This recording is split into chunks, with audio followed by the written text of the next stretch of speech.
Get ready to discover powerful insights and practical advice that can transform the way you approach and experience relationships in your life, that can help you enhance and create more fulfilling relationships.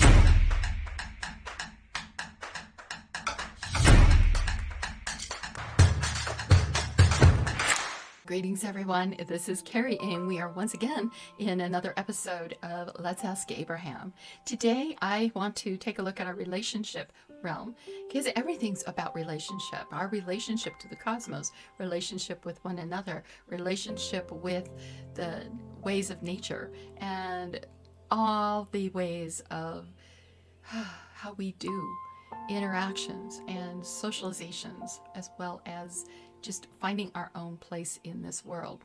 So we're going to just roll real quick a couple of dice, because I want to see where I was bringing in Abraham, where we might be going today for that.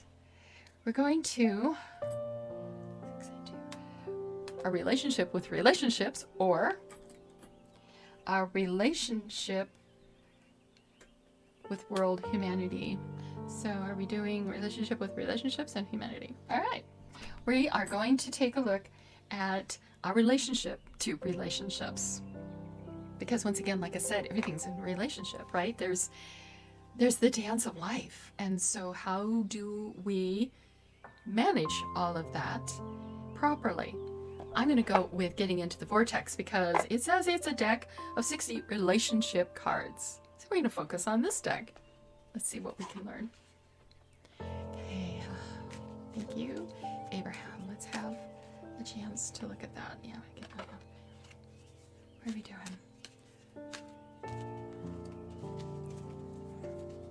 What would you like to talk about as far as relationship to relationships? It says creating a different body story can create a different body. A relationship with relationships. So our relationship with our body. These are two quadrants. This is the inner work, the most intimate, personal part of your health and body right here, the physical right in this realm. Over here is relationships, and it does include the relationship you have with your body. Those who struggle with loving their body, being kind to their body, accepting their body, will be knowing exactly what I'm talking about here, because that conflict that you might have in relationship to even just yourself is a real issue for some of us. I've had that. I've dealt with anorexia in my younger years, and the whole body image, the whole accepting or rejecting myself as therefore rejecting food and nourishment has been a part of the journey I've dealt with. So I'm really seeing this one being a true key to how you treat yourself is going to be how you treat the world, and how the world might actually feel like it's treating you. So how you do anything is how you do everything. Think about that one. All right, it says, you are the only one who creates in your experience, no one else. Everything that comes to you comes by the power of your thought. If there are changes you would like to make, it will be of great value to begin telling a different story, not only about your body, but about all subjects that have been troubling to you. As you begin to positively focus, getting to feel so good about so many subjects, you will begin to feel the power that creates worlds flowing through you. Absolutely, absolutely. Again, this is really the portal for alignment, this arena right in here. So this is super important. It's up at the top here. This is like a high vibrational arena where it's mindset and spiritual connection area, and it's the alignment with all that is good about source and yourself, and accepting that and bringing it in. We're really going to focus in on how it works with our bodies, because it's so intimate. That's a relationship. And I know I've personally felt that with the whole rejecting myself, and mirror work was good for me to do, as painful as it was. It was so important to be able to look myself in the eyes, to look at my body, and to decide that I was going to appreciate it, no matter where I was putting a a gimlet eye onto, well, you're not this and that, this is, or worrying about what other people think about me, how I look, my body. Those things are all a distraction because you have a relationship that is aligned to your achieving peace and feeling loved and being very balanced and harmoniously grounded in your own being. You know who you are. So those are things that are just essentially key for your personal growth. See this? This is a growing flower, the blooming, and you love it. Loving your body is, to me, equivalent to if you have a pet, say a dog or a cat or maybe a horse. And most people who have their pets, they love them. Sometimes they actually love them more than they love themselves.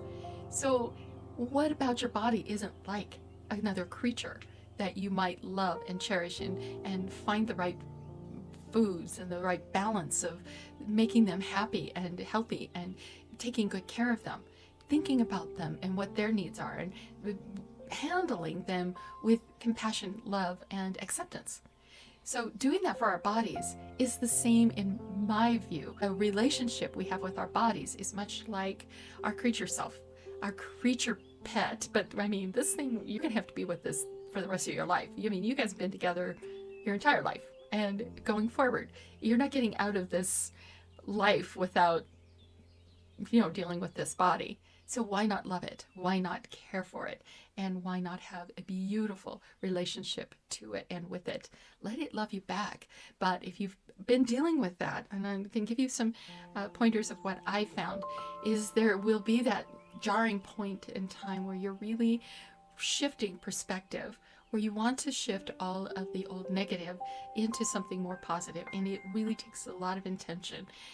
Don't lose hope. Don't lose faith that it can happen for you. Again, find the right professional support, to find the people in your life who value those things, and start to be in those environments, in those relationships. If you have other relationships that are not that supportive of your body or even their bodies, you get the point. You got to find the right environments that you can thrive. And those thriving moments would be with those who have got at least the intention to do better in the arenas that you want. So in this case, it would be to love your body no matter where it's at in the present moment, and not to be forcing yourself to be in somebody else's vision of what a beautiful body is, for instance. We'll see that in our culture. That can be a big mistake also. So the creating a different body story can create a different body. I've seen that where I'm much healthier, I'm much happier. A happy body, happier emotions, happier mindset, easier to feel the peace, the love, and the harmony with the rest of the world, the relationship with relationships that you want. So I am going to leave it there. I think that's just a beautiful correlation of one of the many relationships we do have that is so intimate, and it's a base point. I really feel like if you can get this handled, you really will make much greater strides in your relationship with others, your relationship with the world at large. You'll know more about who you are and what you're not, as well as finding that joy, happiness, and contentment in all things. That is so wonderful when you can feel that heaven on earth. So this is more your earthly plane, this is more your heavenly plane, and you can live heaven on earth, or you can kind of live a different experience that is less than heaven on earth. And I think if anyone's following me, we want heaven on earth, and we know it's possible for us because we are following the right guidance. Abraham is one of the guides that I love to work with, many others, and you will find yourself, you will find your way by the brighter, more positive, supportive messages that just ring true. If you're feeling this buzz, you're feeling like, yes, that's a yes for me. I want to feel good about my body. I want to feel heaven on earth. I want to be at peace with myself and others. Then you're in the right place. All right. I'm going to invite you to comment and let me know how it's going for you. In the meantime, thanks for all the loves, likes, and till next time, have a beautiful, beautiful time loving yourself. First and foremost, because that's the most generous thing you could do in the entire world, is be a lover. Because you are love. You come from love. You are love. You are loved. You got it. It's unconditional. All right. Take care.